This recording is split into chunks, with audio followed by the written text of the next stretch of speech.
mais elaborados, né, como a pamonha e a canjica, e tem aqueles pratos que vão mais simples ali, que dá para fazer no dia a dia, né? Até o cuscuz que você faz é um prato com milho, né? Feito com milho ali. Flocos hidratados, né?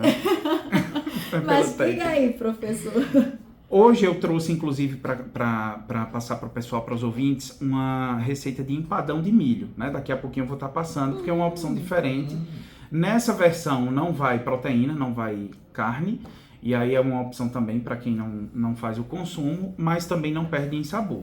Mas desde empadão, farofa, bolos diversos, que a gente até pode utilizar... Bolo de milho verde é muito bom. Exato, e utiliza o liquidificador, né? Que é algo... um utensílio mais rápido, né, ali nas formas de preparo.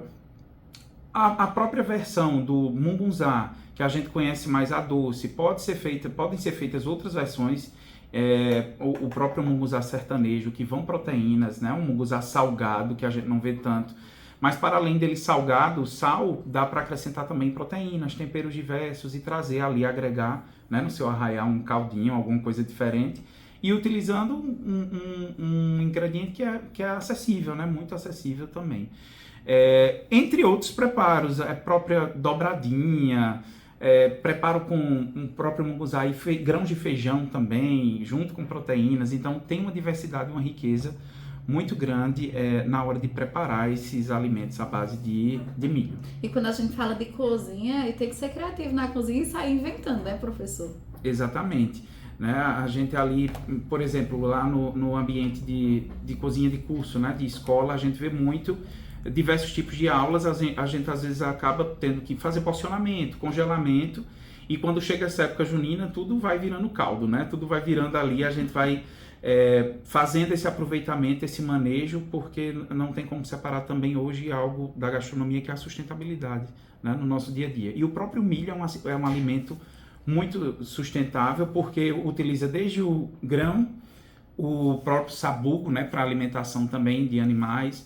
Hoje também tem até desenvolvimento de combustível a partir do próprio grão do milho, então cascas utilizado as palhas, no artesanato. Então é um alimento que a gente vê que tem essa destinação de todas essas partes ali que a gente pode utilizar. Raíssa, inclusive, pausando só um pouquinho para registrar um abraço para todo mundo que está na escuta.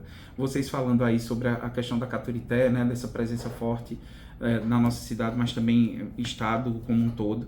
E por onde eu vou passando, é engraçado, porque quando a gente começou essa interação aqui com a equipe, né, gastronomia, eu dizia, não, mas eu acho que não vai ter um alcance, a rádio não vai ter...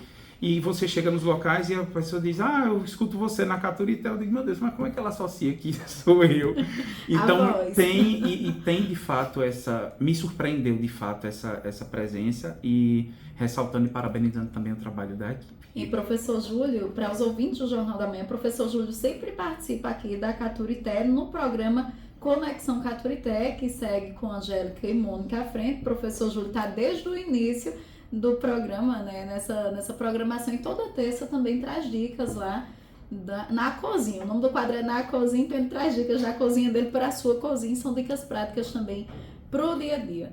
Professor Júlio, para esse mês de junho, o que é que o senhor tem pensado e pode destacar aqui, né, além da dobradinha, do munguzá, tem alguma outra coisa, outros preparos que a gente pode fazer a partir do milho? Sim, com certeza. E eu já vou dizer para você pegar rapidinho aí, quem está em casa, papel, caneta, para anotar. Eu vou passar uma receita do empadão de milho verde. E tem gente que não tem muita habilidade em anotar rápido, aí já grava, viu? Já bota até para gravar o celular perto do rádio. É uma alternativa. Esse empadão, lembrando, ele não vai proteína. Porém, você pode acrescentar, né? Então, a calabresa, um frango cremoso que você tem aí. Dá até para aproveitar aquela proteína que sobra do almoço, né? E a gente quer transformar ali no outro dia ou em outro momento. Então, para esse empadão de milho verde, nós vamos utilizar para a massa 200 gramas de manteiga. Pode ser margarina? Pode. 2 gemas de ovos. Farinha de trigo, o suficiente para dar ali o ponto, né? Para dar aquela liga, e uma pitada de sal. Então são poucos elementos, a gente vai ter uma massa ali mais quebradiça, que é a ideia dessa massa de empadão, geralmente.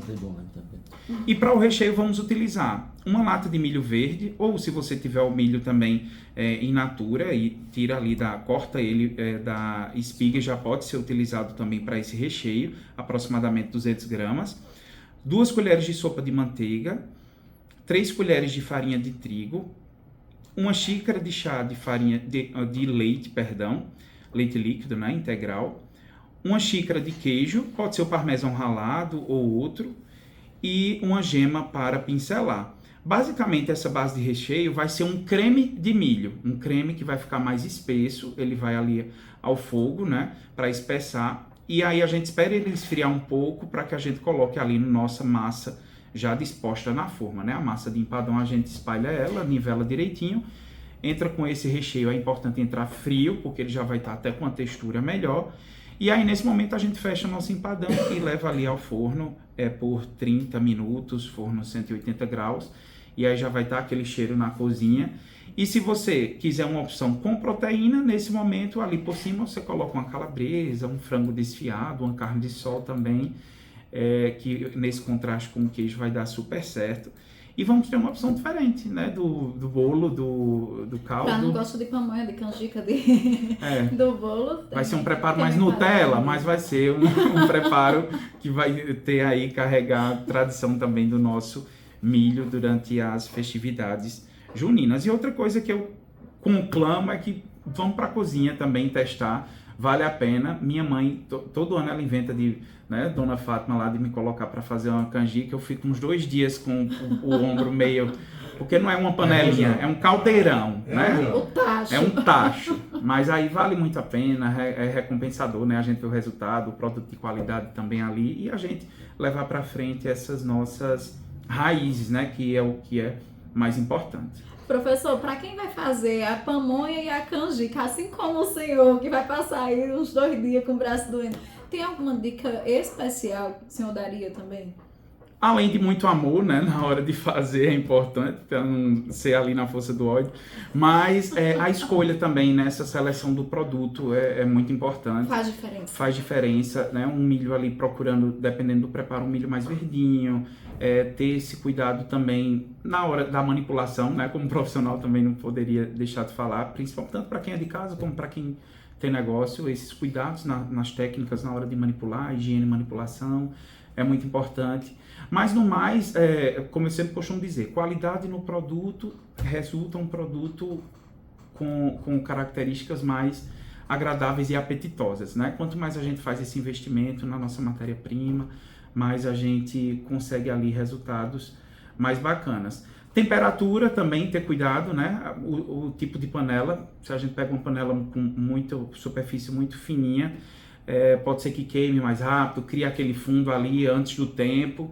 Então, temperatura controlada também, sem pressa. A comida de milho tem que ser feita com paciência, tá? E aí precisa mesmo. E essa questão da temperatura tem aquela coisa, né? Você aumenta bem muito o fogo, que é para terminar logo, mas aí pode... cria aquele cascão, de repente tem que passar para outra panela, dá outra trabalheira, suja tudo. Então é melhor ter paciência. Ter fazer paciência, logo direito. exato. Ok, professor. Alguma dúvida, Anchieta? Aí... Não, eu estava vendo aqui a questão do angu, né? Que eu falei, né? Quer dizer, o angu é interessante, que é a nossa